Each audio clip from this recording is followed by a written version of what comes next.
Bueno, pues muy buenas tardes, bienvenidas y bienvenidos todos a esta segunda sesión de las jornadas alrededor de la ría de Ribadeo que daban comienzo en la jornada de ayer.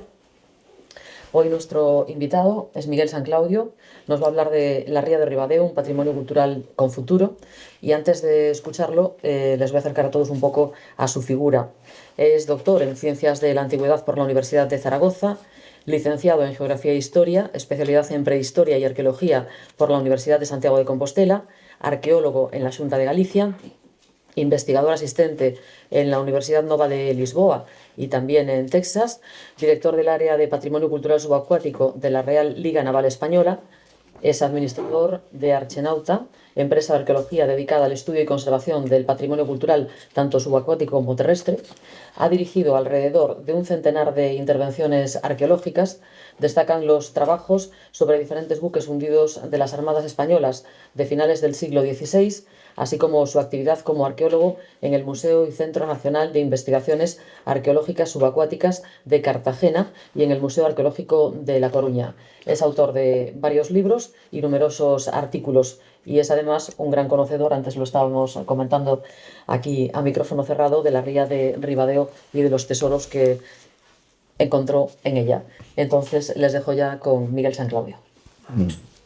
Muchas gracias por la presentación, gracias al Concello por acordarse de mí y gracias a esta magnífica organización que espero no defraudar.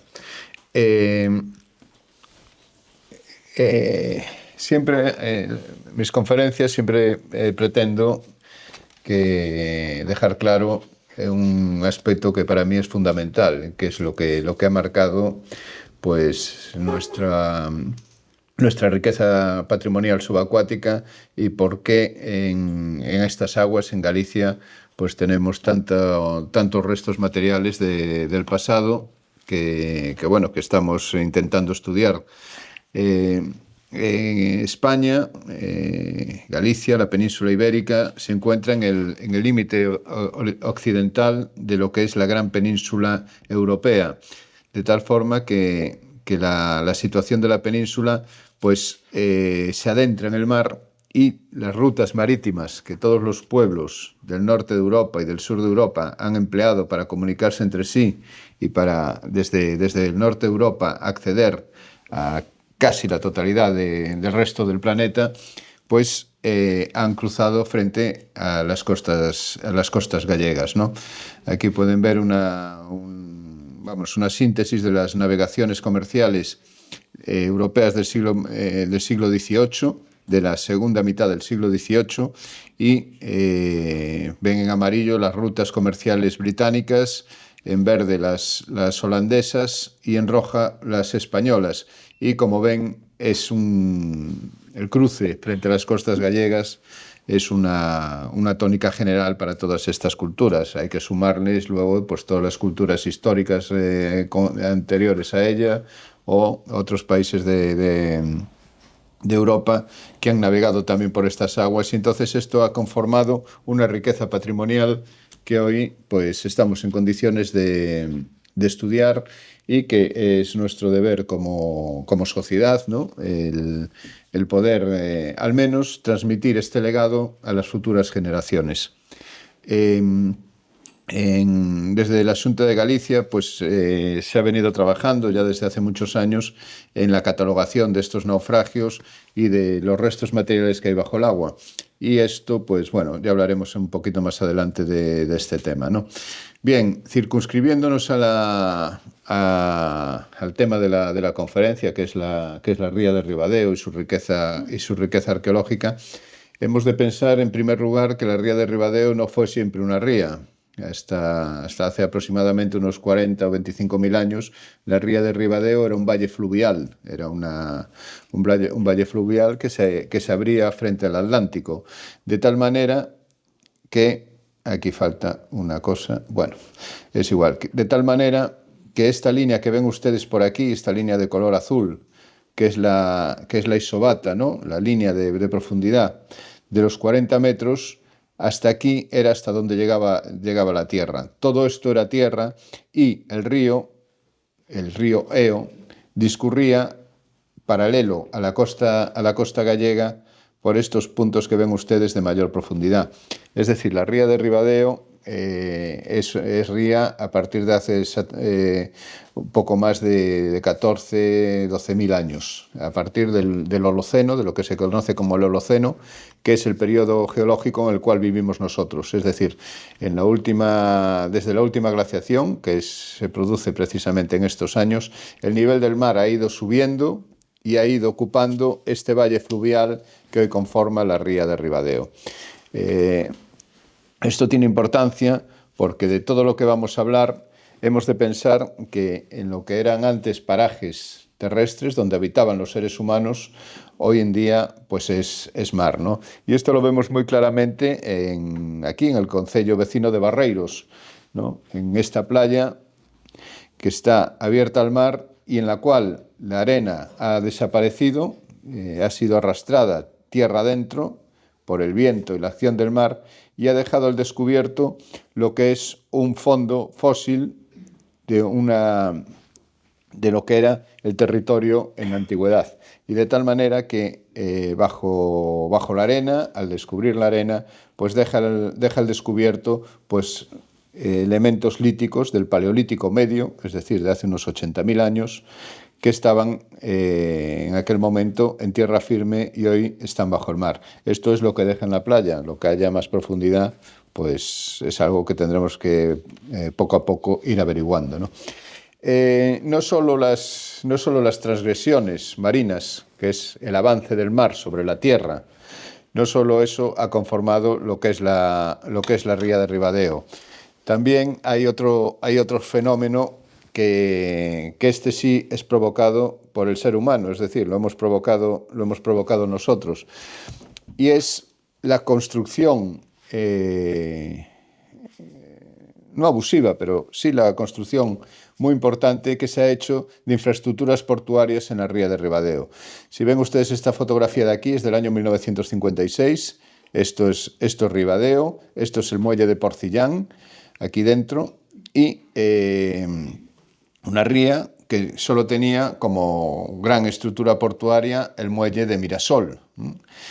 Desde el año 1956 hasta nuestros días, pues se ha ampliado el muelle de Mirasol, se ha ampliado la zona donde está actualmente la lonja y todo lo que es el puerto deportivo, de tal manera que lo que era el puerto de Ribadeo, Porcillán, pues hoy queda pues embutido dentro de esta gran construcción portuaria.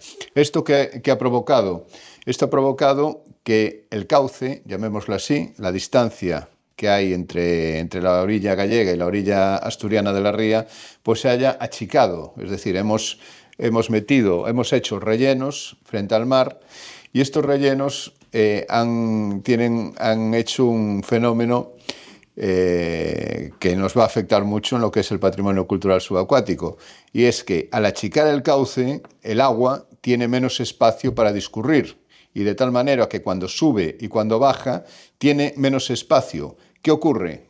El agua acelera su velocidad, va más rápida, y lo que va a provocar esta aceleración del agua es que el agua excave en el fondo marino y arrastre los sedimentos y deja al descubierto los elementos más pesados, y muchos de ellos son, aparte de piedras, conchas, etcétera, son los restos materiales que el ser humano ha ido arrojando al mar en los últimos al menos 2.600 años. Y esto lo vamos a ver a partir de los trabajos que hemos desarrollado en la ría. Este proceso lo advertí yo por primera vez en el año 2006, cuando fui avisado por el servicio de escolta del presidente Calvo Sotelo, que, como saben, veranea aquí, navegaba aquí, y entonces tenía un equipo de buceadores que todos los días hacían revisiones por si acaso a alguien se le ocurría atentar contra su vida y poner una mina submarina, ¿no? Entonces estos guardias civiles avisaron de que bajo el mar se estaban encontrando muchísimos restos materiales de interés arqueológico. Entonces en el año 2006 hicimos una inmersión y efectivamente pudimos apreciar, aparte del montón de una gran cantidad de material arqueológico en el fondo del mar, el proceso que les acabo de describir, ¿no? Por el cual el fondo de arena, que es esta parte que ven ustedes aquí,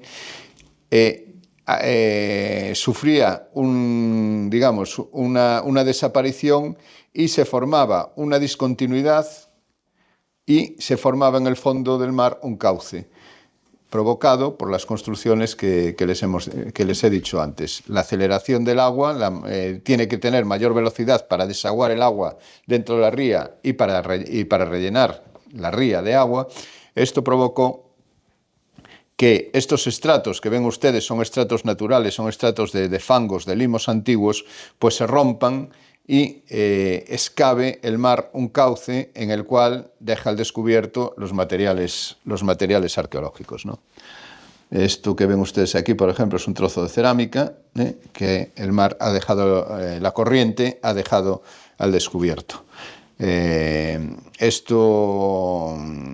lugar donde esta intensidad de la corriente es mayor, y ustedes lo pueden apreciar si se dan un paseo en los momentos de marea alta, en los momentos en los que está subiendo la marea, sobre todo con mareas vivas, y se acercan a la punta de la escollera norte del puerto deportivo, verán los grandes remolinos que forma el agua en este lugar, que excavaron en este punto un pozo que tiene en la actualidad unos 12 o 14 metros de profundidad, cuando antes de la construcción de este dique estaba por los 3 o 4 metros de profundidad. Es decir, ha excavado un gran pozo, las turbulencias del agua en este punto, de tal manera que dejaron al descubierto los restos de un barco que está precisamente hundido aquí, en esta punta, que es el vapor Cabo Torres, que se hundió a finales del siglo XIX, y del cual, según me cuentan, se había perdido memoria hasta que al descubrirlo estas corrientes, pues empezaron a enganchar a los aparejos de pesca y tal, y dijeron, aquí hay algo, ¿qué hay aquí? Que aquí nunca hubo nada. Bajaron unos buzos y encontraron los restos de este vapor en este punto, ¿no? Esta es una sonografía que hicimos en el año 22 de este vapor. Esta es una sonografía, digamos, más profesional, con una sonda multihaz. Esto es con un sonar de barrido lateral, y pueden ver ustedes aquí el extremo de la escollera, creo que la escollera sur, y aquí la escollera norte, los extremos, estas piedras que se ven aquí, y en el medio está el vapor Cabo Torres, ¿no? Ahí hundido. Y esto, ya les digo, ha excavado más de 10 metros, o alrededor de 10 metros de profundidad en el sedimento, de tal manera que ha arrastrado la arena, los fangos, y en este punto, los restos materiales, los restos de cerámica, etc. Esta otra foto también se ve muy bien. Ven ustedes aquí la arena, y a partir de aquí, esto sería el cauce por el cual discurre la corriente actualmente con mayor intensidad. La arena ha desaparecido y quedan los restos de cerámicas, ruedas incluso, basuras varias, conchas, al descubierto, porque la arena ha sido arrastrada por la corriente. Esto ocurre, lo vemos aquí también con otra imagen de sonar, la arena, se ven las marcas, los ripple marks se llaman, son las marcas de la corriente, estas especies de ondulaciones que se ven, y cómo desaparecen y ya dejan al descubierto un pecio y los restos arqueológicos que se guardan sobre la arena. Es evidente que este proceso continúa en la actualidad, la arena sigue desapareciendo y va a ir dejando más al descubierto los otros restos que están todavía cubiertos por la arena. Este es un proceso que ha empezado hace unos 19, 20 años, cuando se construyó estas infraestructuras portuarias, y que hoy en día todavía continúan. Aquí este buceador, por ejemplo, está encontrando justo en el límite entre la arena limpia, la ven ustedes aquí, que es arena de playa, arena limpia, y que ya tiene conchas, elementos y tal, y en este punto justo donde se acaba la arena limpia y donde empieza el sedimento, se pueden ver pues los restos arqueológicos que el mar está dejando a la vista, ¿no? Es un proceso, ya digo, que continúa en estos días y que nos planteó pues una duda, porque en el año 2020, mientras estábamos haciendo una de las campañas del Galeón de Ribadeo,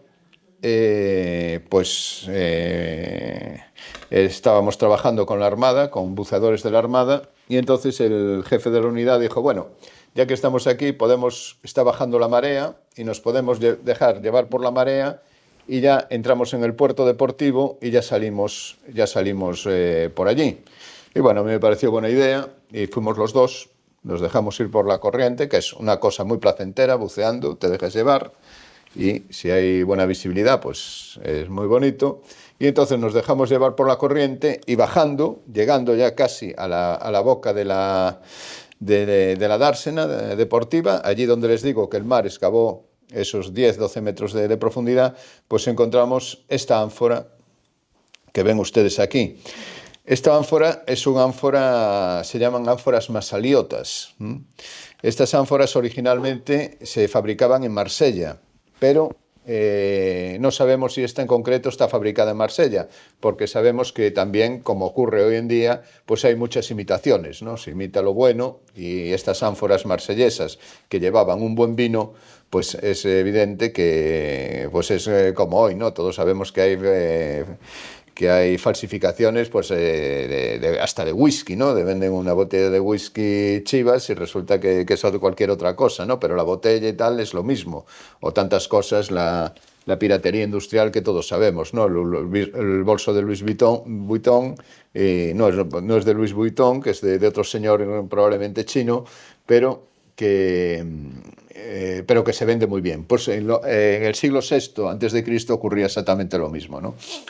Y este tipo de imitaciones pues eran muy habituales en el sur de la península ibérica. Entonces probablemente un señor de Cádiz estaba fabricando ánforas similares a las masaliotas y una de esas ánforas llegó aquí. Es igual si son originarias de Marsella o si son de Cádiz. Estamos hablando que este tipo de elementos pues nos demuestran una navegación de importancia, porque suben ánforas, ya en el siglo V-VI a.C. aquí en Ribadeo. Es decir, aquí en el siglo V-VI a.C. llegaban barcos cargados con mercancías que se vendían aquí y esto era, claro, un tema, pues, desde el punto de vista científico, muy interesante. Pero ocurría que en el puerto de Ribadeo sabíamos que había cerámicas de época moderna, que había un poquito de época medieval, porque se habían encontrado cosas, otro tipo de cerámicas, se habían descrito y tal, pero lo que sí que era completamente inédito es que hubiera ánforas y sobre todo tan antiguas. Si hay ánforas del siglo VI, ¿por qué no hay ánforas más modernas, ¿no? Del siglo I, del siglo II, de época imperial, cuando Galicia era una provincia romana? ¿Por qué no las hay? Eso era evidente, la respuesta era evidente. No las había porque no se habían buscado, no se habían encontrado. Entonces planteamos hacer una campaña arqueológica a la Xunta de Galicia pues para cerrar este gap, ¿no? Este espacio sin datos en la ría de Ribadeo y a ver si encontrábamos eso, cerámicas de época clásica, de época tardorromana, que tenía que haber porque si las hay desde el siglo VI, ¿por qué no las hay del siglo I? Y entonces planteamos una campaña en la Xunta de Galicia que nos la aprobó, les pareció muy bien, haciendo una serie de inmersiones, ya ven, principalmente centrándonos en este punto donde les digo que era la zona más profunda de la ría, para ver si se aparecían este tipo de restos arqueológicos, digamos, de época clásica, ¿no? Hicimos primero una campaña con sonar de barrido lateral, la imagen que les enseñaba anteriormente, con este tipo de sonar, para conocer primero, conocer primero las cosas que se podían ver con este sistema. Hicimos la campaña en base a transeptos, que se llaman, a rumbos, y leyendo con este aparato, y a continuación pues hicimos ya la campaña con buceadores, ¿no? Y entonces nuestro objetivo era documentar aquellos elementos, digamos, que nos demostraran nuestra hipótesis, que aquí había navegación en época clásica, posterior al siglo VI, y para eso, la única manera que teníamos de demostrarlo era encontrar los restos materiales de de ese tráfico, de ese comercio, de esa presencia en los siglos posteriores al siglo VI a.C. Entonces, desde el punto de vista metodológico, sabíamos que había habido mucha gente, que había buceado mucha gente en Ribadeo, que mucha gente se había llevado objetos, se había llevado piezas, que tenía piezas en casa, que todo el mundo había pasado por ahí, pero nunca nadie había descrito las ánforas o los materiales de época clásica, ¿no? Entonces ahí había algo, ¿no? Y entonces lo que decidimos fue, vamos a recoger en esas zonas que tenemos marcadas, vamos a recoger todo lo que veamos, cualquier cosa que sea, evidentemente, antigua. Claro, no vamos a coger las botas del pescador, ni un guante, ni otras porquerías que se encuentran en el fondo del mar, que algunas son muy asquerosas. Entonces, todo aquello que tuviera interés se recogía para, una vez en tierra, poderlo examinar bien, poderlo estudiar bien, clasificarlo y poder corroborar nuestra hipótesis, ¿no? Entonces, con un equipo de arqueólogos, pues había americanos, peruanos, portugueses, había un canario y otra gente del Mediterráneo y tal. Todo esto con una campaña sufragada tanto por el Grupo de Acción Local Pesquera de aquí de la zona, con el GALP, y la Universidad de Texas, que pagó parte de los trabajos, pues hicimos esta campaña que duró 2 campañas de un mes cada una, y más luego el estudio en laboratorio, ¿no? Un mes de trabajo de campo, es decir, de buceo, y luego el trabajo en laboratorio. Entonces, en los puntos donde habíamos planteado las inmersiones, pues nos sumergimos en cada uno de esos puntos, y cada uno de estos manchitas que ven ustedes aquí, que yo casi no veo sin gafas, estos puntitos pues se corresponden con un objeto hallado en este lugar, ¿no? Pues hay eso, color verde pues significa que es un trozo de cerámica medieval, un color rojo no sé lo que significa, pero algo significa. Los negros significan de época clásica, lo que andábamos buscando, ¿no? Etcétera. Entonces se clasificaron todos estos elementos, se situaron donde habían aparecido, y con todos ellos pues se hizo un estudio de dispersión tal que como ven ustedes aquí, ¿no? Y entonces con esto pues sacamos muchas conclusiones muy interesantes. Primero, que los elementos más antiguos se concentraban todos en la zona más profunda donde se había bajado más, ¿no? Que los elementos más modernos estaban concentrados al norte del Puente de los Santos, y que al sur era una mezcolanza pues había también elementos muy antiguos, pero la mayor parte eran de época moderna, es decir, desde el siglo XV, desde el siglo XV, finales del siglo XV, hasta finales del siglo XVIII, ¿no? Y esto tenía también su explicación, y es que desde el siglo XV, desde principios del siglo XV, que tenemos el primer derrotero que menciona el fondadero de Ribadeo, pues nos dice que los barcos fondeaban recomendaba fondear los barcos frente a la ermita de San Miguel. La ermita de San Miguel, saben todos ustedes dónde está, no hace falta que yo se lo diga. Entonces, es precisamente donde aparecen pues una gran concentración de materiales de esa época, ¿no?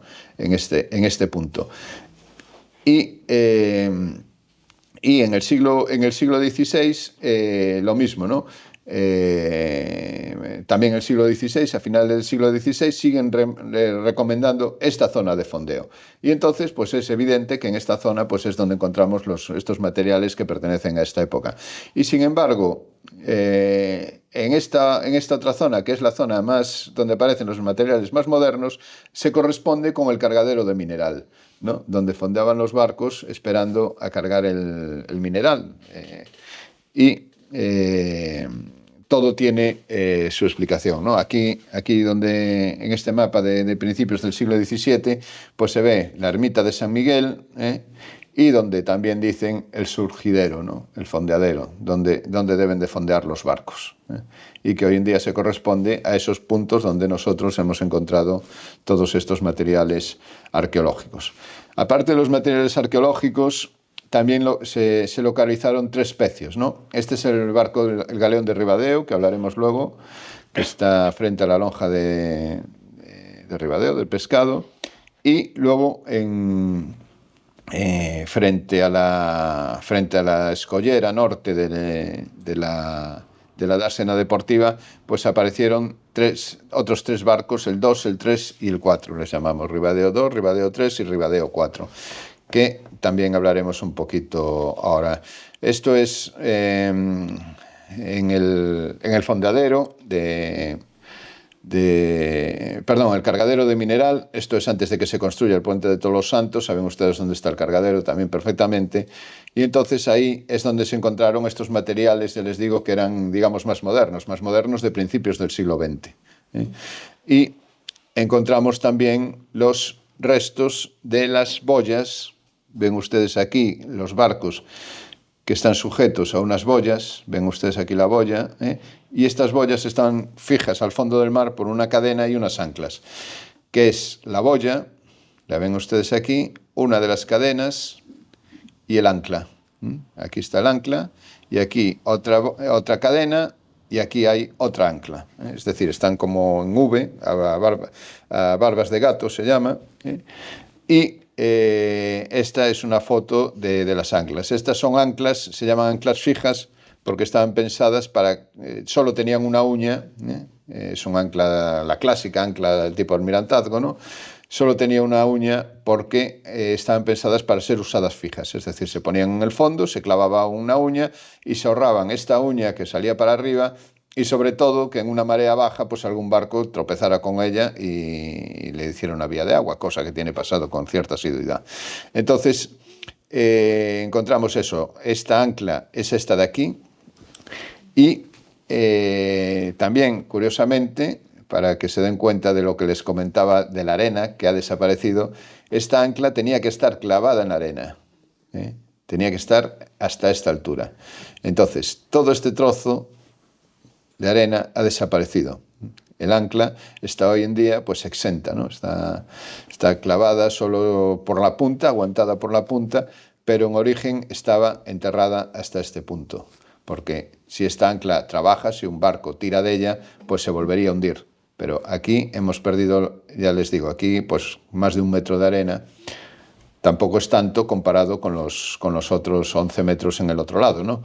Pero hay que pensar que esta ancla, bueno, está situada por aquí, en esta zona, y el punto de mayor incidencia de pérdida de arena está aquí. Pero hasta aquí llega la fuerza de la corriente, y hasta aquí está dejando todos estos materiales arqueológicos que les digo, los está dejando expuestos. El pecio de Ribadeo, del galeón de Ribadeo, que se le ha llamado Ribadeo 1 cuando apareció, no sabíamos su nombre, y entonces es Ribadeo 1, y a continuación el otro que encontramos, que es, estoy yendo al revés, para aquí, es el Ribadeo 2, y este no es tan espectacular como Ribadeo 1, es básicamente un montón de lastre en el fondo, todo esto que ven ustedes aquí son las piedras del lastre y algunos restos de madera que todavía se conservan, y lo que es más, digamos, significativo son huesos de ballena que hay también por el fondo dispersos, porque Ribadeo, aunque no aparece en las fuentes escritas como un puerto ballenero, sí se han encontrado restos de huesos de ballena en el fondo de la ría, que probablemente nos estén diciendo eso, que aquí había también una explotación de ballenas, con lo cual es muy lógico, ¿no? Porque debería de ser así. Este es pues una de las piezas de madera. Probablemente sea la quilla, no estamos muy seguros, pero que es muy evidente, es una pieza muy larga. Esto de aquí que ven ustedes, esto es 1 metro, de aquí, o sea que calculen 8 o 9 metros de pieza de madera de una sola pieza, ¿no? Y bueno, hay más maderas por el fondo y tal, pero bueno, nuestro trabajo no era excavar el barco, simplemente era documentar dónde estaba y lo que había, ¿no? Entre estos barcos más interesantes es el Pecio de Ribadeo 3. Este es un barco una pieza de un barco muy interesante, porque esto se corresponde con una pieza de una embarcación que datamos. Se cogió una muestra de la madera, se mandó a un laboratorio en Madrid, en Madrid, que en realidad es norteamericano, para hacer un análisis de carbono 14, y nos dio unas fechas entre principios del siglo XI y mediados del siglo XIII, es decir, entre el año 1050 y el año 1260.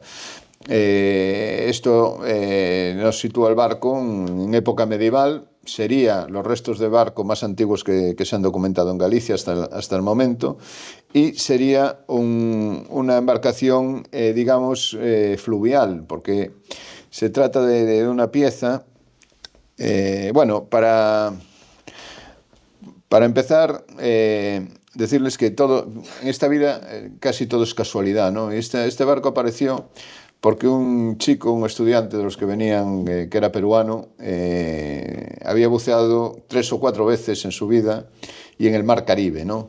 Entonces, claro, lo metimos aquí, en la ría de Ribadeo, un día que no era el mejor día de la historia, evidentemente, en un sitio con bastante profundidad. El hombre aquello no era para él. Entonces dijimos, bueno, vamos a empezar suavemente. Nos fuimos al norte de la escollera del puerto deportivo, ahí donde se hacen los bautizos de buceo, una zona tranquilita, tal, no sé qué. Poquito a poco vas bajando, tal, te vas encontrando bien, sí, tal, estupendo. Bueno, pues venga, vamos a seguir. Y les hicimos lo que les dije anteriormente: dejarnos llevar por la corriente, ¿no? No tienes que hacer ningún esfuerzo, la corriente te lleva, vas bien, no, ya les digo, una inmersión placentera. Estaba subiendo la marea, con lo cual había mucha visibilidad.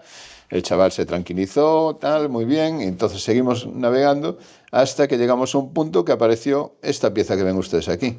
Esto es un trozo de madera, digamos una tabla de madera, pero puesta verticalmente. Claro, eso no es natural. Una tabla en cualquier circunstancia cae, está horizontal, ¿no? Pero nunca está de canto. Entonces ahí pasaba algo. Mi primera idea es que estamos en el casco de un barco, en la borda. Entonces, claro, eso había que mirarlo, ¿no? Y entonces, pues empezamos a limpiar alrededor de la madera, y nos encontramos con una pieza de madera monóxila, es decir, una pieza construida en un solo bloque de madera, que formaba una L, ¿no? Y remataba en una especie de semicírculo. Entonces, claro, esto nos llamó muchísimo la atención, porque una pieza de madera monóxila está hablando, pues, de un elemento antiguo. Desde hace muchos años no se construye nada así. Y es más, las huellas que se veían de trabajar la madera, que estaban todavía marcadas, eran con azuela. Es decir, eso era excavado, era excavado en un bloque de madera. Entonces, nuestra primera idea es que se trataba de un elemento muy antiguo. Y además encontramos este resalte dentro del mismo bloque de madera, que es macizo, que en inglés a esto le llaman ridge. Ellos en el norte de Europa son muy habituales encontrarte eso, piraguas o embarcaciones monóxilas hechas en un solo bloque de madera, como las piraguas que vemos en África, ¿no? Que estamos acostumbrados, pues en un solo bloque de madera, y que tenían estos elementos que les llamaban ridge, que son, digamos, elementos para reforzar la madera, ¿vale? Son una especie de protocuadernas, ¿no? Unas cuadernas antiguas. Y en fin, era un elemento muy significativo y teníamos con nosotros un catedrático galés habituado a encontrar este tipo de cosas y nos estábamos ya todos frotando las manos. Claro, decíamos, esto es una embarcación pues del bronce o anterior. Y además estaba embebida en una zona con mucho fango, ¿no? Bueno, esto puede ser muy antiguo. ¿Se acuerdan aquello que les decía al principio de que el nivel del mar antes era mucho más bajo de lo que es ahora? Bueno, pues nuestra primera idea es que estábamos en una playa antigua, a lo mejor de 10 o 12 mil años, donde habían dejado una canoa y que la habíamos encontrado. Ya les he dicho al principio que hicimos análisis del carbono 14 y no, era medieval, pero bueno. Pero nuestra idea era esa. De hecho, yo llamé a la Consellería de Cultura y dice, mire, puede ser que tengamos algo muy gordo aquí. Puede ser que hayamos encontrado eso, una canoa de esta época, tal. Este hombre, el catedrático galés, dice que a él le parece que sí. Yo por las características también me lo parece, pero bueno, vamos a esperar. Y bueno, se excavamos la pieza y aquí la ven ustedes. Son 7 metros de longitud, 7,40. Ven, estas marcas de aquí son de 1 metro, estas escalas que hay aquí son de 1 metro y es una pieza de 7,40 metros de longitud, es decir, muy larga, muy grande. Y con el ridge que les decía antes, con este refuerzo, por un lado terminaba maciza y por el otro estaba abierta. Y bueno, llegaron, vamos, estudiando y tal, pues nos parecía que podía ser algo parecido a esto, ¿no? Es decir, esto sería el borde, costado, está en L, sería el costado, que sería algo como esto, un costado, también en L, y de una embarcación que probablemente tuviera aquí 2 o 3 maderas más, y otra pieza simétrica de este otro lado. Es decir, formaría una plataforma, una embarcación con 2 costados hechos en una sola pieza, con un fondo plano y de madera. Los datos que nos dio el carbono 14 pues eran eso, una embarcación medieval y llegamos a la conclusión de que sería algo parecido a esto, ¿no? Sería una embarcación de pasaje, es decir, de cruzar los ríos. Hay que pensar que la ría de Ribadeo es prácticamente un río y que estaría en uso, ya digo, alrededor del siglo XIII. Esto nos lleva también a la historia escrita, ¿no? Y es que sabemos que en 1260, precisamente, se establece aquí en Ribadeo pues, un hospital para peregrinos, lo cual significa que se está trayendo el tráfico de peregrinos que cruzaba hasta el fondo de la ría para ir a Santiago, pues se les está intentando desviar para que crucen por medio de este tipo de embarcaciones, para que crucen a Ribadeo y con la instalación de un hospital aquí en Ribadeo. Y todo coincidía muy bien, porque además en la fundación de este hospital se dice que ha de mantener un hombre de mar para manejar un bote para cruzar a los peregrinos, ¿no? A los peregrinos y a cualquier otra persona que quiera cruzar, evidentemente. Entonces, todo nos llevó pues, a plantear esta hipótesis, ¿no? Estamos ante una embarcación, ya digo, la más antigua localizada en Galicia, probablemente vinculada al tráfico jacobeo, pero también a cualquier otro tipo de tráfico, claro, que quisiera cruzar la ría. Bueno, continuamos con la campaña recogiendo, ya les digo, todos los materiales que se encontraban, pues se recogía todo, cada uno vinculado al punto de inmersión donde se hacía, y luego en laboratorio pues se estudiaba, ¿no? Se limpiaba, se miraba lo que era, se le daba a cada uno su número de referencia, se plasmaba en la planimetría de dónde procedía y inmediatamente después era sumergido en agua dulce, pues para conservarlo, porque estas piezas están embebidas en agua salada y si se secan, el agua salada, la sal cristaliza dentro y entonces se rompe, ¿no? Tal. Se clasificaron todas estas piezas con eso, como piezas de cocina, ¿no? Había mucha pieza de cocina, había sartenes, ollas. Esto que ven ustedes aquí es una escurridera probablemente holandesa del siglo XVI. hay mucho material de cocina. ¿De qué? ¿De dónde? Pues de los barcos que venían, que fondeaban aquí, y todo aquello que se rompía a bordo, que no valía, etcétera, pues se iba por la borda. O también aquello que se perdía, ¿no? Que se caía por la borda al subir, al bajar de la embarcación, y todo eso se iba depositando en el fondo del puerto, y todo eso pues constituye, pues eso, lo que hoy en día estudiamos los arqueólogos y que nos permite decir, pues bueno, si aquí hay mucha cerámica holandesa, es que probablemente hay un tráfico con Holanda, ¿no? O si hay mucha portuguesa, es que el tráfico también lo hay con Portugal. Y eso es a lo que nos dedicamos nosotros, a estudiar la basura que otros han tirado hace muchos años, ¿no? Ahí, no sé si han visto ustedes Indiana Jones, ¿no? El doctor, bueno, no me acuerdo cómo se llamaba, era el antagonista de Indiana Jones en la primera película. Le dice, mira, Indiana, ¿ves este reloj? Cuesta $40 en cualquier almacén. Si ahora cojo y lo entierro en la arena, dentro de 2000 años no tendrá precio, ¿no? Pues esto es lo mismo. Un marinero tira un trozo de cerámica hace 500 años o 800 años en el fondo del mar, y hoy en día pues nosotros lo ponemos en un museo.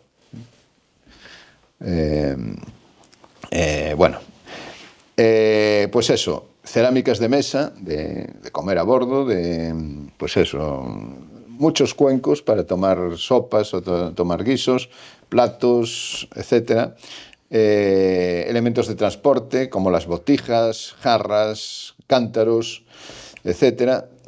Piezas que se utilizan en equipamiento naval, por ejemplo, esta cerámica de forma tan curiosa, pues está llena de brea, ¿no? La brea se utilizaba en los barcos hasta hace nada. Yo todavía recuerdo el olor a brea en las playas o en los astilleros, y en fin, era un elemento que tenía mucho uso a bordo, y entonces es muy lógico que lo encontremos no solo en el puerto de Ribadeo, también lo hemos encontrado en casi todos los puertos donde hemos trabajado, ¿no? Y los restos de la alimentación. Cuando llegamos aquí, ya les digo, en el año 2006, los guardias civiles me decían, es que hay un montón de huesos en el fondo, ¿no? Aparte de la cerámica, aparte de todo esto, que hay un montón de huesos. Y claro, no lo entendían, ¿no? Yo tampoco lo entendía entonces. ¿Por qué hay tantos huesos? Decía, seguramente había una carnicería y tiraban los huesos al mar, ¿no? Pero no tiene ningún sentido, tal, no sé qué. Claro, ¿qué eran? Son los restos de la comida. Comen a bordo, acaban de comer y todo por la borda. Entonces, pues eso, encontramos, aquí ven ustedes quijadas de vacas, pero huesos de todo tipo, de cerdo, de cordero, etcétera, que eran arrojados por la borda y que hoy en día, pues ya les digo, también son objeto de estudio, ¿no? En fin, bueno, elementos de mesa como esta mayólica, las piezas, las más significativas obviamente, se dibujan, ¿no? Se sacan las formas para compararlas con las formas de otras cerámicas en otros lugares, etcétera.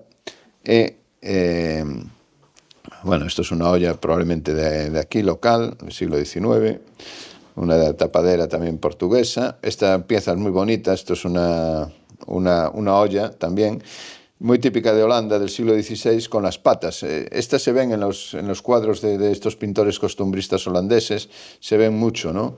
Y que se usaban, pues eso, se ponían encima de las brasas, ¿no? Para que con el fuego se hiciera la comida, y por eso tenían estas patas, pues para estabilizarlas, ¿no? Y aparecían entre estos materiales, ya les digo, tan feos, ¿no? que se sacaban así en estado todo lleno de incrustaciones, tal, que no te dicen nada, pero sí que empezamos a encontrar lo que veníamos buscando, ¿no? Que son las cerámicas de época romana del puerto de Ribadeo. Es decir, comprobamos que efectivamente nuestra hipótesis de que tenía que haber un tráfico aquí, pues se cumple, porque aparecen las cerámicas de época romana. Esta en concreto es del siglo I antes de Cristo, es decir, de la época de Augusto, estamos diciendo, pues, 15 años antes de Cristo, ¿no? de que naciera Cristo, es decir, 2000 años, y que coinciden, además, con las guerras cántabras, ¿no? Saben ustedes que las guerras cántabras es la última campaña que se hace en España para conquistar la península. Mientras César tardó muy poquitos años en conquistar la Galia, para conquistar Hispania se necesitaron más de 200 años, ¿no? Y tuvo que venir el propio Augusto para acabar la conquista de todo el norte de la península ibérica, que se les había resistido a todos. Y esta ánfora precisamente pertenece a esa época.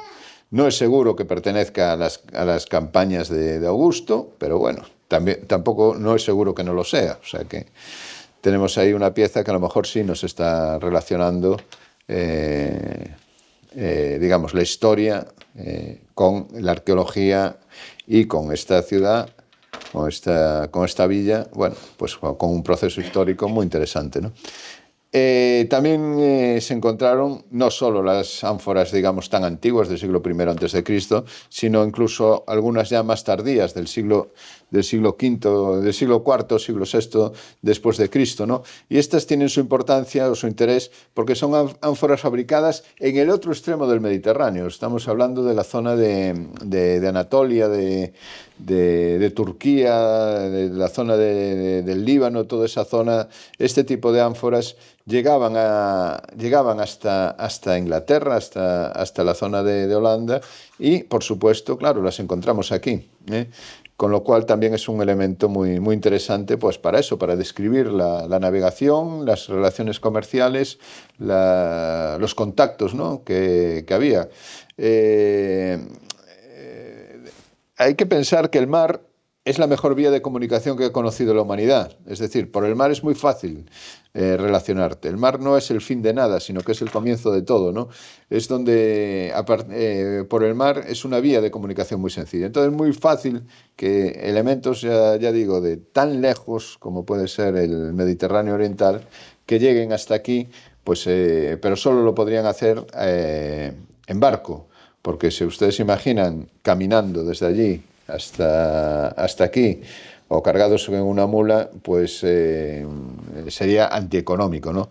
Pero sin embargo sí podrían viajar por mar de una manera fácil, cómoda y barata. Bueno, ya les digo, se pusieron todos los elementos, se georreferenciaron, cada uno con sus coordenadas, etcétera, y se pusieron sobre la planimetría, y nos permitió, pues eso, el estudio de la dispersión de todos estos materiales. Quise traer esto también porque esto es...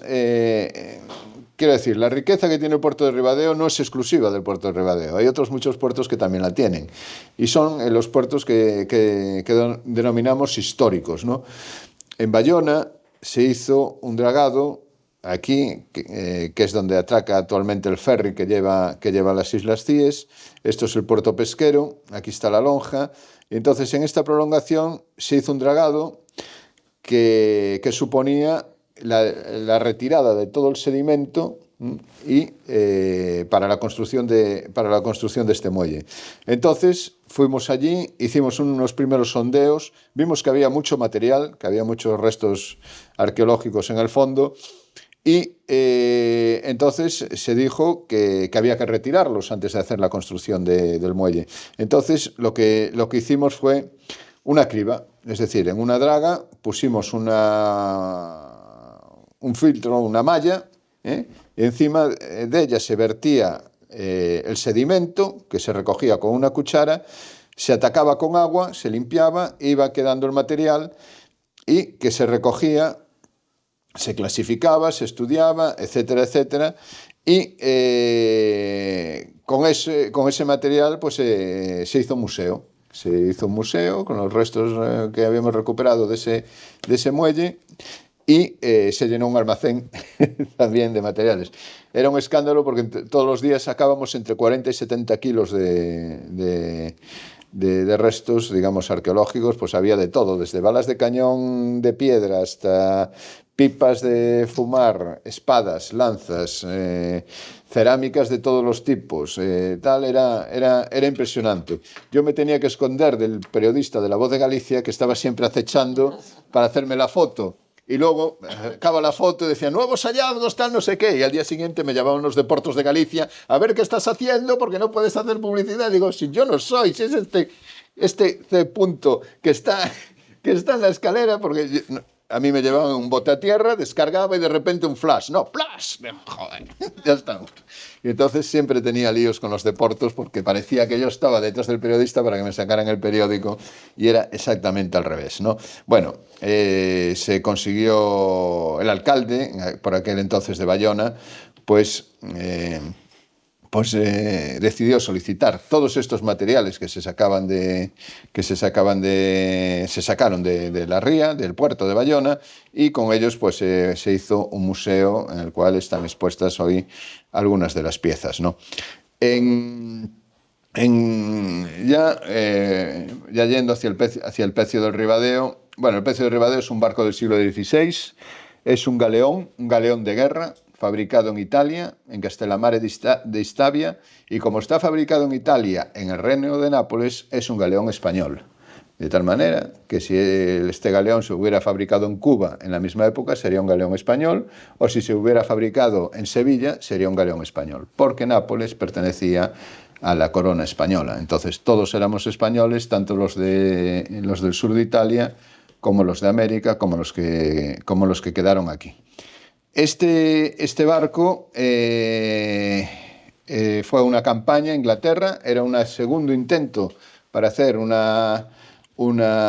digamos, lo que se conoce como Armada Invencible, es decir, desembarcar un ejército en Inglaterra, acabar de una vez con los ataques ingleses en el Atlántico y establecer un gobierno, digamos, amigo, ¿no?, de la corona española.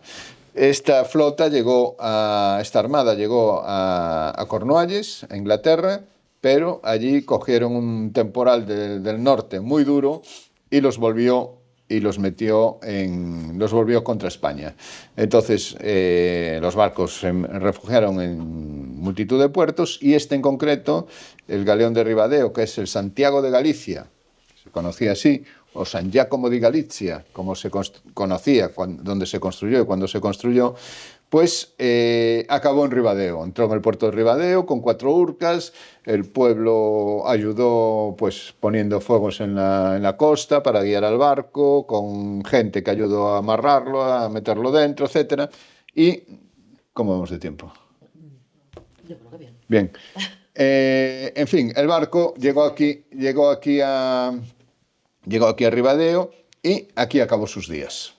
Su dueño, su armador, dijo que por mal gobierno de sus mandadores, ¿no? Es decir, le echó la culpa a los oficiales que estaban al mando del barco, pues que algo hicieron mal. Vete tú a saber. Sabemos que no se hundió inmediatamente. Bueno, hay documentación sobre el tema. El barco es impresionante, lo ven ustedes aquí. Estos son buceadores del centro del centro de buceo de aquí de Ribadeo, del CAS Lugo, y son 34 metros de eslora, es decir, de longitud, y unos 11 o 12 metros de manga, de ancho. Esto es con una sonda de barrido lateral, como la que veíamos antes. Se ve aquí todo el desarrollo del costado del barco. Aquí sería la popa. Aquí sería la popa y por aquí vendría hacia la proa. Sería todo esto. Una pila central de lastre, tal como veíamos en el otro barco, ¿se acuerdan? En el Ribadeo 2, que se veía la pila de lastre. Y esto es con una fotogrametría ya hecha años después, y aquí se ve mucho más perfectamente en otra fotografía, que esto es del año 1918. Esto que ven ustedes aquí es el costado del barco. Esto que ven, estos que son como puntos, son las cuadernas del barco, es decir, las costillas del barco. Aquí no son las costillas, curiosamente. Cuando nosotros pensábamos que eran las costillas, pero luego nos fijamos que tenían un tamaño diferente y tenían una distancia también diferente entre ellas. Esto lo que es, también se lo explicaré un poco más adelante, son baos. Es decir, esto es, digamos, las vigas que soportan una cubierta. La cubierta del barco, las vigas que la soportan se han roto, han caído, y entonces los extremos son lo que vemos aquí. Las cuadernas también están aquí, pero más enterradas. No se ven, pero sí que están a continuación. Aquí se ve el dibujo de lo que veíamos antes. estas son las cuadernas que veíamos, con el forro del barco, es decir, las maderas que cierran el barco por el exterior. Y aquí vemos lo que les decía, los baos, las vigas que soportan, la cubierta, que también la vemos, que es esta de aquí, también.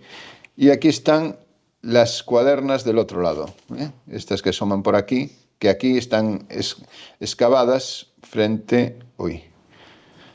sería aquí, estarían aquí. Ya les digo, el barco apareció precisamente hace, lo hablábamos antes, hay 2011. 14 años, hace 14 años, el 11 de noviembre, es decir, hace pocos días, hace 14 años. En el año 2012, Portos de Galicia sufragó una campaña para ver qué era, porque encontramos ahí un barco inmenso de 30 y tantos metros de eslora, con un montón de madera y tal. Dijimos, este es un barco principal, esto es un barco muy importante, su construcción además es muy robusta, muy buena. Y entonces, en el año, ya les digo, 2012, se pagó una campaña de caracterización, es decir, a ver qué es esto y tal, y a partir de ahí se desarrollaron una serie de campañas anuales que, ven ustedes aquí el desarrollo, que empezaron aquí en el 2012, se abrió aquí y aquí, en la proa y en la popa, luego en el 2015, por ahí... No.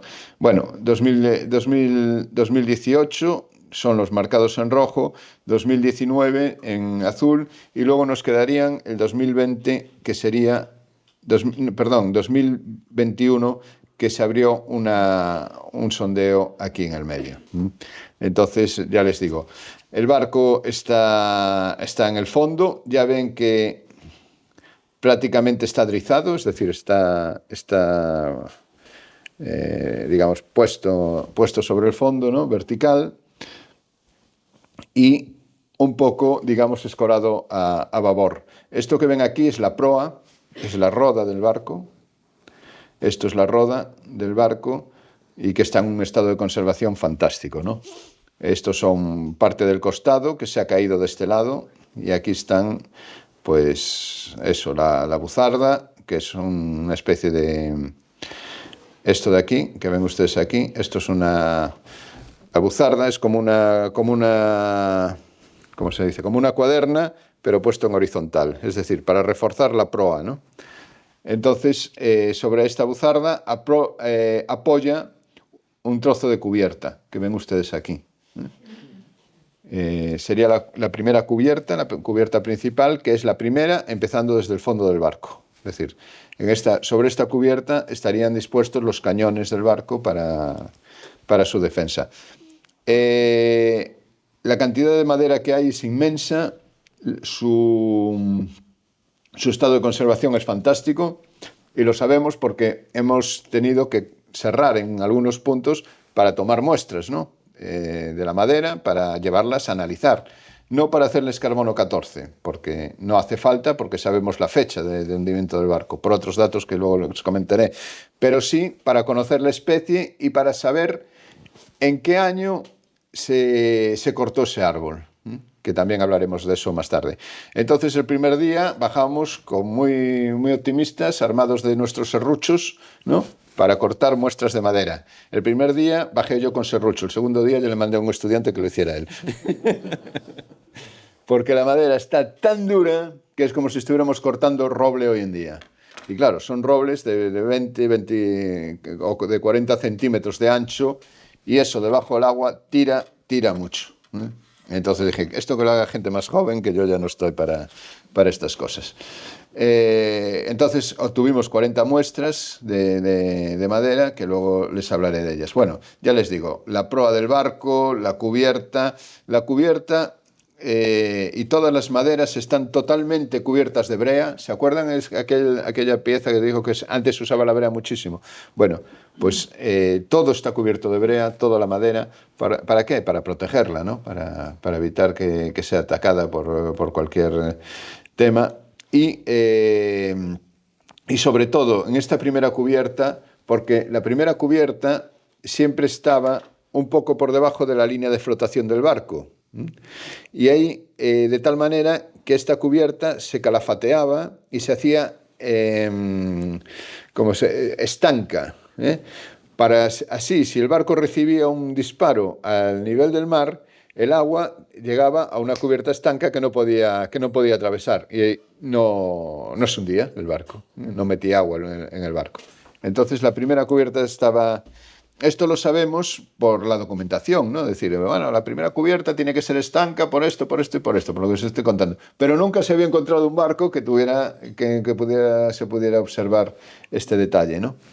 Como es en este. Ven ustedes aquí la unión entre dos maderas, cómo está perfectamente calafateada, ¿no? Para eso, para que no dejara pasar el agua. Bueno, aparecen las cubiertas, que una de ellas sería esta, y con los mamparos, ¿no? Con las paredes. Mamparo en un barco es una pared que dividían estancias. Esto es un dibujo de esta zona, de esta zona de aquí. Un dibujo en el cual tenemos las cuadernas del barco. Este sería el costado de babor del barco, con sus cuadernas, con sus palmejares, que son estas piezas longitudinales que refuerzan la estructura del barco, y con la cubierta que les decía, y estos son los baos, las vigas que sobresalían de la arena. ¿Se acuerdan que les dije? Aquí se ven, esto no son... Pues sería así. Y sobre esta cubierta, esta pieza que se ve aquí dibujada, es una cureña de un cañón. Es decir, es el carro donde se sitúa, donde se pone el cañón. Es decir, aquí es la cubierta principal, lo que les decía yo, la primera cubierta donde se ponen los cañones del barco. Esto sería en esta zona de aquí. Ese dibujo que hemos visto es en esta zona de aquí. Bueno, en el año 2019 se excavó la carlinga del barco. Es aquí, en este punto, casi en el centro del barco, donde se excavó la carlinga, y la carlinga es donde va situado el mástil, ¿no? Donde está depositado el mástil. Es una pieza, el mástil iría aquí, esta madera está suelta aquí, el mástil iría en este hueco, y es un punto muy reforzado con vigas, porque claro, la fuerza que hace ahí es muy poderosa el barco. Entonces ven ustedes aquí, aquí se pondría el pie del mástil, y ya ven ustedes cómo está reforzado. Por aquí debajo todavía irían las cuadernas, es decir, esto está sobre las cuadernas, encima justo de la quilla iría por aquí, y esta pieza muy reforzada. Y luego estaba protegida por mamparos, por estos mamparos, ven ustedes, de madera de pino, sujetas con puntales también de pino. Todo el barco es de roble, excepto estas piezas de tal. Y luego también muy, muy significativo lo que es la estructura del barco, ¿no? Es decir, las cuadernas, ven ustedes una aquí, cuadrada. Las cuadernas son las costillas. Esto en realidad es una varenga, porque es la parte de abajo de la cuaderna, la que va enganchada a la quilla. Y que están macizadas, es decir, hay una cuaderna y otra justo al lado, no hay espacio entre ellas. De tal manera que hacen una construcción muy robusta, también muy pesada, porque eso mete peso al barco, pero es una construcción muy robusta, de las cuadernas, unas pegadas a otras. Debajo, el casco del barco, que pueden ver ustedes aquí, el espesor del casco del barco son 14 centímetros, es decir, es esto de espesor del casco, una burrada. Y luego, por último, debajo, esta línea irregular que ven ustedes aquí, esto es un forro que llevaba el barco de plomo. Es decir, toda la parte que estaba sumergida del barco iba forrada de plomo para protegerlo tanto de los moluscos que... el Teredo navalis, por ejemplo, es el más conocido, que penetran en la madera, como para evitar que se pegaran los organismos y redujeran la velocidad del barco, ¿no? Es como hoy en día que a los barcos se les da una pintura especial bajo el agua que se llama patente, para evitar que se adhieran pues organismos, pues de esta misma manera se hacía en esta época, se ponía un forro de plomo. Bueno, entre otros muchos elementos también que se localizaron del barco, pues de la vida a bordo, pues un gran caldero, probablemente de la cocina del barco, muy similar a lo que sería un pote de hoy en día, también con 3 patas que tiene, 2 asas, ven ustedes aquí una de las asas, y aquí el arranque de una de las patas, no es que esté enterrada, sino que está rota a esta altura, ¿no? Y sería, pues eso, un caldero pues para cocinar a bordo del barco, ¿no? Normalmente se cocinaban guisos, por lo que hoy sería un caldo o cocidos o este tipo de comida que es fácil de hacer a bordo y que tal. Este caldero hoy en día lo pueden ver ustedes en el Museo del Mar de Vigo, ¿no? El Museo del Mar de Galicia, que está en Vigo, pues lo tienen allí expuesto. Muchos elementos de la vida cotidiana a bordo, ya no solo de cerámica, sino también de madera, porque a bordo se buscaban elementos que no se rompieran. Claro, los balances, los objetos se caen, se pueden romper muy fácilmente, pero por eso utilizaban también muchos elementos de madera, como este plato que ven aquí, liendreras para los piojos. Todos los que hemos tenido hijos sabemos lo que es. Los barcos iba muchísima gente, había muchísimo contagio, pues eso, de parásitos, de enfermedades, etcétera, y entonces pues eran muy necesarios. Otros elementos también de peltre, platos, la tapa de una botella, o, por ejemplo, de calzado, una suela de zapato, y sobre todo también muchísima cerámica y de diferentes orígenes, portuguesas, andaluzas, etcétera. O las botijas de transporte para llevar a bordo pues el agua, vino, aceite y otros elementos como por ejemplo aceitunas que iban a bordo. Y lo que aparecen mucho también son barriles, es decir, barriles, pipería, ¿no? Sobre todo pensamos que para la carne salada, donde se llevaba la comida a bordo, pues era entre otras muchas cosas, pues carne salada, ¿no? De artillería no encontramos los cañones. El barco, cuando se hundió, quedó fuera del agua, es decir, quedó en muy poca profundidad, en 4 o 5 metros, entonces gran parte del barco estaba en la superficie. Y entonces, claro, los cañones son cosas muy caras y entonces se salvaron todos. Pero, por ejemplo, la munición, mucha munición de piedra, y de hierro, muchísima también, y luego elementos de artillería como son estos servidores. Estos servidores también se llaman morteretes, servían eran cargas de pólvora que se introducían en los cañones y se disparaban, y de tal manera que era muy fácil cargarlos porque únicamente tenías que sustituir estos servidores. Lo ven ustedes aquí, este es un cañón de un barco de la misma época hundido en Finisterre.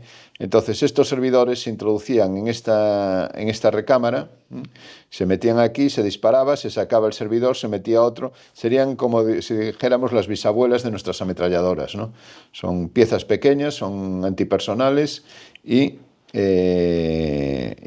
estos servidores pues tenían esta función.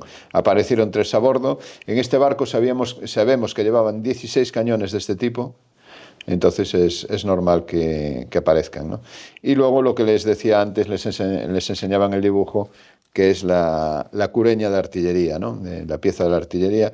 Es una cureña de tipo antiguo. Hay varios tipos, hay el tipo escalonado, el tipo antiguo, que esta llevaba únicamente 2 ruedas y apareció aquí. Esto que ven aquí es la cubierta que les decía antes, y estas de aquí son las cuadernas, ¿no? Con el palmejar de este lado. También encontramos una rueda de otra cureña, también en el fondo sería esto. Y luego lo que les decía también de muchos restos de alimentación. Todo esto, por ejemplo, en la alimentación se estudió, lo estudiaron en el CSIC, Y entonces encontraron, pues eso, que curiosamente, frente a lo que muchas veces pensamos o muchas veces han dicho, que se comía fatal, que lo pasaba muy mal, que tal, no sé qué, las piezas de carne que encontraron eran de muy buena calidad. Pues, por ejemplo, la carne de ternera era ternera, no era ni de vaca vieja ni de nada, era una carne muy buena. Estos son mandíbulas de cerdo. Bueno, en realidad no pertenecen a este barco, pero bueno, es para ilustrar que aquí también aparecieron. Esto apareció en un barco de la Armada Invencible. Pero también encontramos aquí las mandíbulas, son hemimandíbulas, la mandíbula la han cortado, ¿no? Entonces, el carnicero. Y entonces, bueno, en el barco también apareció ganso, huesos de ganso. Bueno, aparecieron una serie de elementos muy, muy significativos. Y después lo que les decía, el maldito serrucho cortando la madera y para obtener eso, las muestras por las cuales luego podemos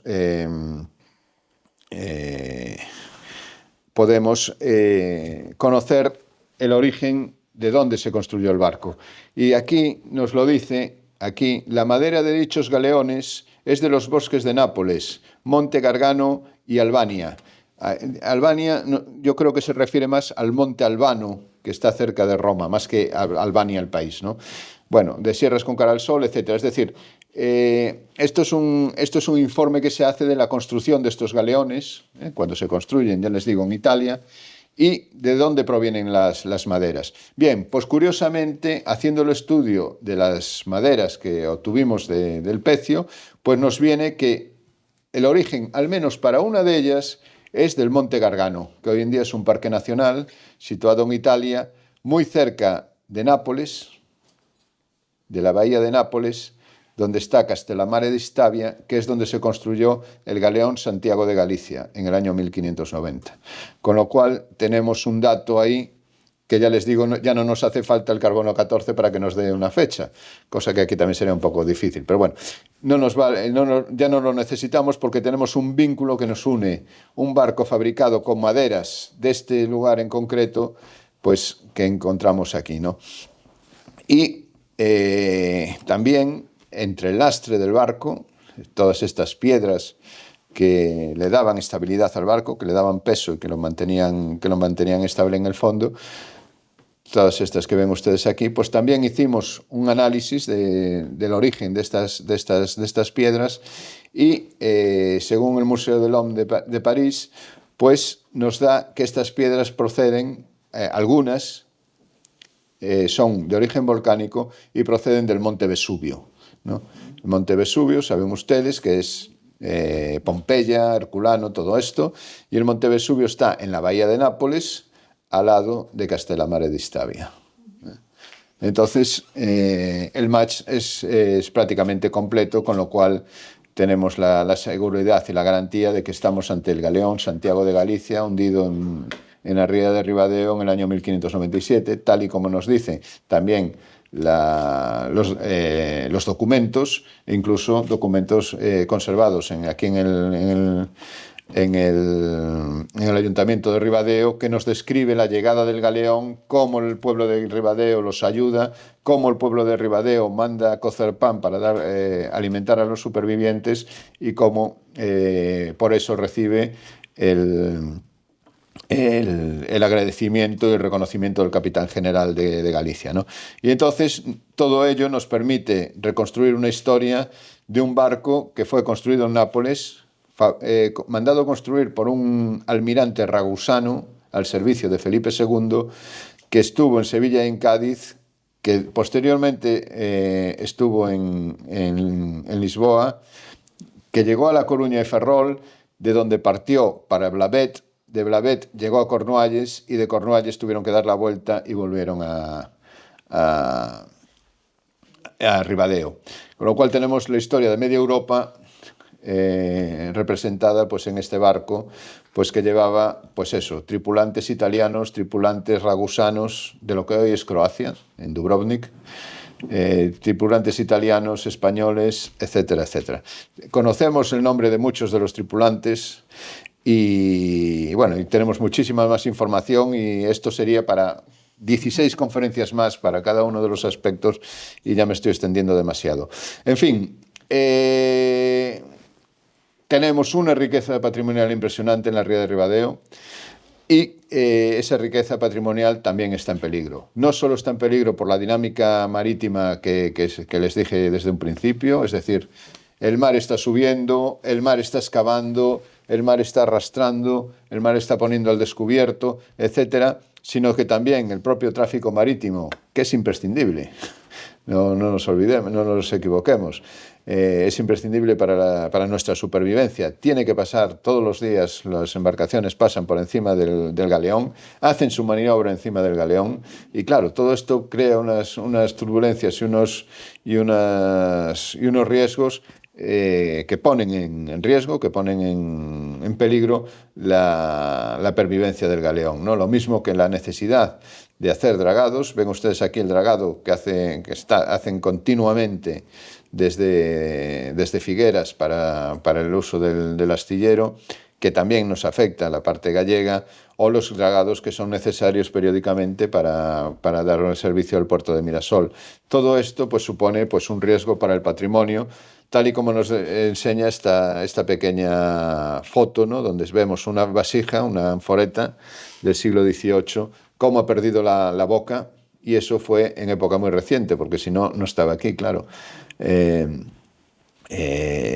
Y continuamente, ¿no? Por ejemplo, con el ataque de los organismos vivos que se adhieren a las piezas, que las van deteriorando, que las arrastran, o, por ejemplo, la actuación de incontrolados, ¿no? Como aquellos que pueden ir allí, llevarse un objeto de recuerdo, tal, o como ya ha pasado, por ejemplo, aquí cuando se extrajeron un cañón, ¿para qué? ¿Para qué sacas un cañón? Y, es que debe ser muy cool, ¿no? Muy, muy guay sacar un cañón. Bueno, pues sacaron el cañón, claro, ahora no sabemos exactamente dónde estaba, si pertenecía a un barco o a otro, si dónde está este cañón pudiera haber más, etcétera. Entonces, un problema al cual hay que irle poniendo coto, pues primeramente sabiendo qué hay y dónde está, ¿no? Lo cual, pues desde la Consellería de Cultura ya llevamos años trabajando, situando cada elemento, cada objeto en el fondo del mar e intentando localizarlo.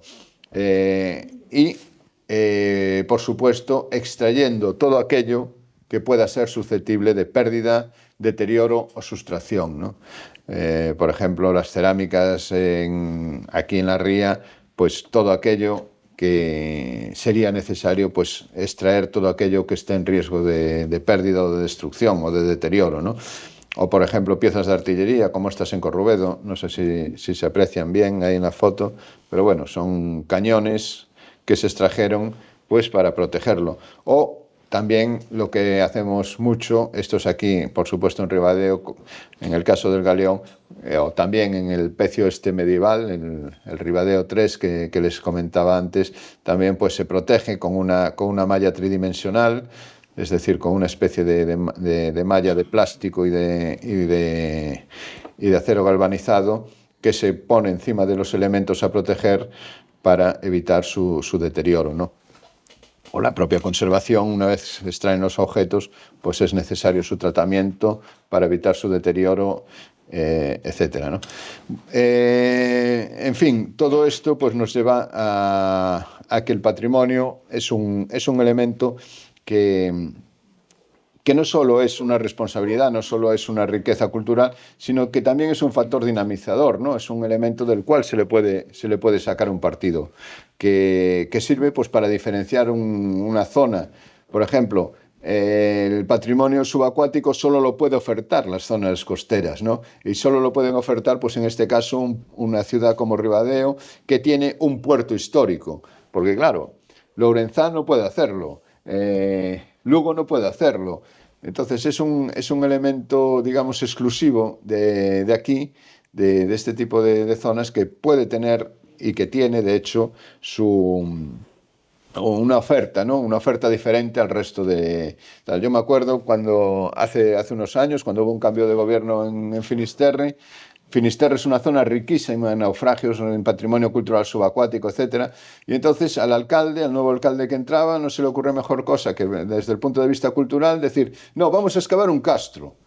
Tú, coño, pero si Castros tiene todo el mundo y tú eres el único que tiene galeones del siglo XVI hundidos en tu pueblo, ¿por qué no haces algo diferente? No lo que hacen todos y das una oferta diferente, porque a lo mejor tiene mucho más tirón un galeón del siglo XVI que un Castro, que Castros los tienes a patadas en cualquier lugar, ¿no? Y además que no hacía falta excavarlo, porque estaba igual que están todos los Castros. Es decir, es una oferta además rentable, podríamos extendernos con los elementos que se han explotado, digamos, desde un punto de vista cultural en el resto de Europa, pero bueno, nos estamos quedando sin tiempo. Y, en fin, y únicamente también decir que todo esto, por supuesto, todos estos trabajos han sido posibles por el apoyo no solo del Concello de Ribadeo, desde siempre, ya digo, desde que entramos aquí en el año 2011, el por entonces alcalde, no, perdón, 2012, el por entonces alcalde decía, bueno, eu cartos non podo dar, pero todo o que queirades, telo. Y desde entonces, pues, los sucesivos alcaldes lo han ido cumpliendo y la verdad que estamos muy agradecidos. El Club Náutico de Ribadeo, por supuesto, el grupo de buceo del Casco Estalugo, lo mismo. Y, en fin, únicamente recalcarles eso, que es una posibilidad, digamos, atractiva el poder rentabilizar este tipo de patrimonio por cuanto es algo original, es algo único de las zonas costeras y es algo diferente, ¿no? Este es un ejemplo, por ejemplo, del festival que hacen todos los años en Strydoch, en Irlanda, ¿no? Aquí, en esta playa, llegaron a la costa 1000 y pico náufragos españoles que los abuelos de toda esta gente que hoy hacen el homenaje se los cargaron, ¿no? Los mataron a todos y hoy en día hacen un homenaje allí recordándolos a todas estas pobres víctimas, ¿no? Y con la presencia, ya digo, todos los años de la Armada Española que envía un buque, hay actuaciones, hay conciertos, hay conferencias, es decir, montan un festival, un espectáculo allí impresionante. Yo estuve allí un año y la verdad que merece la pena verlo. Y por último también la difusión. Todo nuestro trabajo no serviría de nada si no ofreciéramos nuestros resultados al público, tanto al público en general, con conferencias como esta, o en la prensa y tal, sino también en papers, en comunicaciones científicas, en libros, etcétera.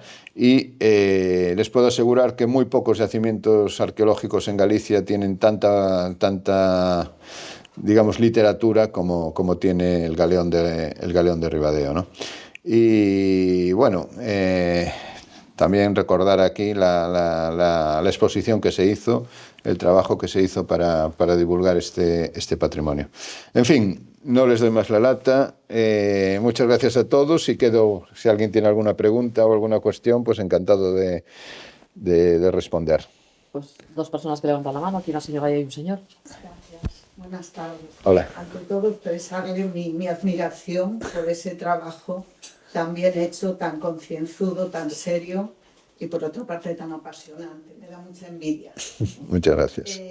Ayer en una de las sesiones de las jornadas, en una especie de mesa redonda que hubo entre los tres alcaldes de la ría, se decía por parte del alcalde de Ribadeo que el lugar más seguro para el galeón Galicia era precisamente donde estaba, en el fondo del mar, para su mejor conservación.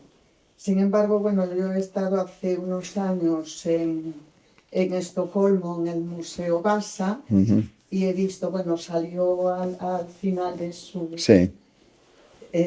Bueno, pues vi eso, un barco de guerra del siglo XVII que está perfectamente expuesto, un barco que se hundió en su viaje inaugural en 1628 y que está perfectamente expuesto allí para el regocijo de todos los miles de personas que van cada año a visitarlo. Entonces yo quería conocer su opinión sobre si sería posible y seguro para el pecio su conservación en un museo similar, en Ribadeo, por supuesto. Por supuesto, es donde debería de estar. Sí, yo creo que sí. Yo creo que, vamos, apreciando mucho a Dani, pero no tenemos que estar de acuerdo en todo. Pero yo creo que sí. El sitio donde está el barco está en un sitio muy, muy fastidiado. Ya he dicho que está expuesto al tráfico marítimo.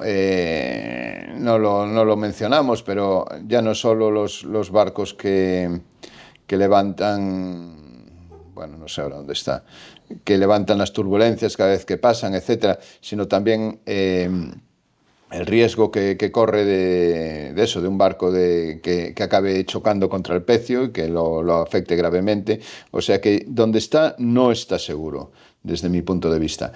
Y yo creo que es una oportunidad, y sería una oportunidad magnífica si se supiera aprovechar desde Ribadeo, tener el único galeón de guerra español del siglo XVI en el mundo. Porque les puedo asegurar que nadie ha visto un galeón como eso, salvo los que hemos estado trabajando allí y los que hemos llevado de visita. Porque en ninguna otra parte del mundo hay un barco como este y en este estado. El estado no es el del Barça, ¿eh? Eso también hay que reconocerlo. Del barco queda todo el plan del barco, la parte de abajo, digamos lo que es la carena, y gran parte del costado de babor, ¿eh? Quedaría algo parecido a esto, que ven ustedes aquí, es el Mary Rose, este está en Portsmouth, es un barco, digamos, de 40 años anterior al nuestro, pero sí es un barco perfectamente exponible, perfectamente recuperable, perfectamente exponible. Y yo creo que sería un gran acierto sacarlo.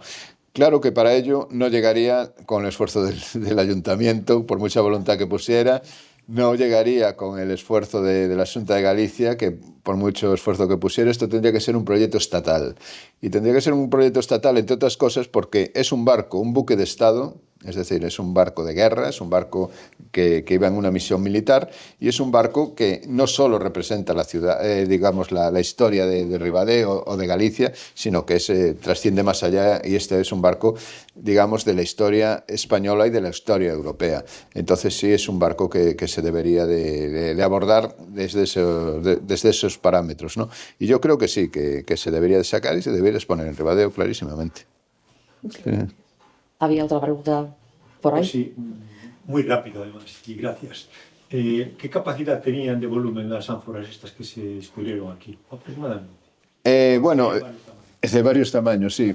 Por ejemplo, las ánforas que veíamos que vienen del galeón son 6,5 litros. La Masaliota aquella, pues no sabría decirle, pero deben de ser unos 35 litros. Y las otras, las Ovoide 4, esas que decía que eran del siglo I antes de Cristo, pues por ahí andarían también. Y otra pregunta más. Sí. Puede ser, ¿se hizo algún dibujo del galeón Galicia de Santiago para verle aproximadamente cómo era su estructura?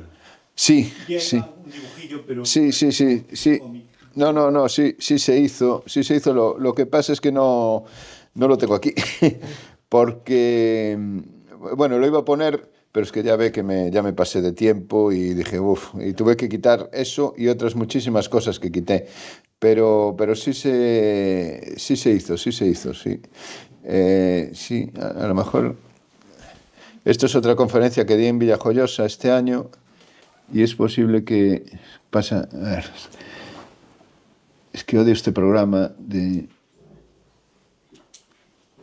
¿Y puedo ir haciéndole otra? Sí. Y yo se la voy contestando. Usted haga, que yo voy contestando. Una proyección ahí de la autopista del Atlántico de las embarcaciones. Sí.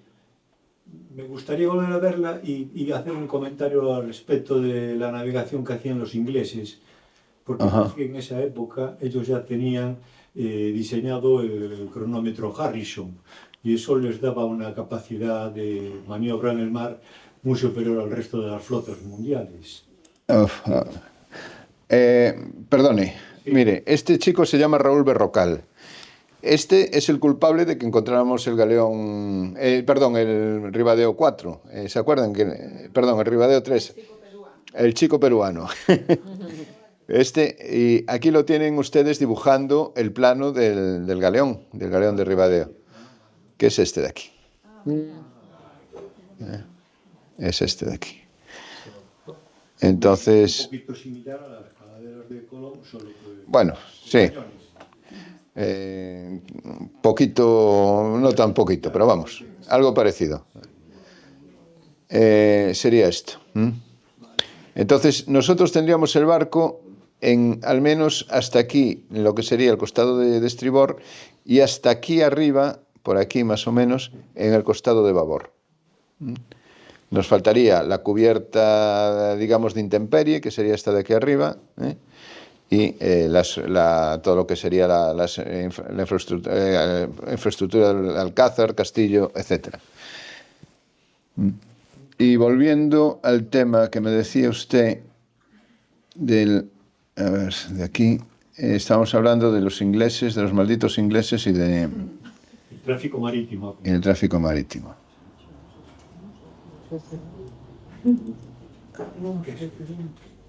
Aquí está.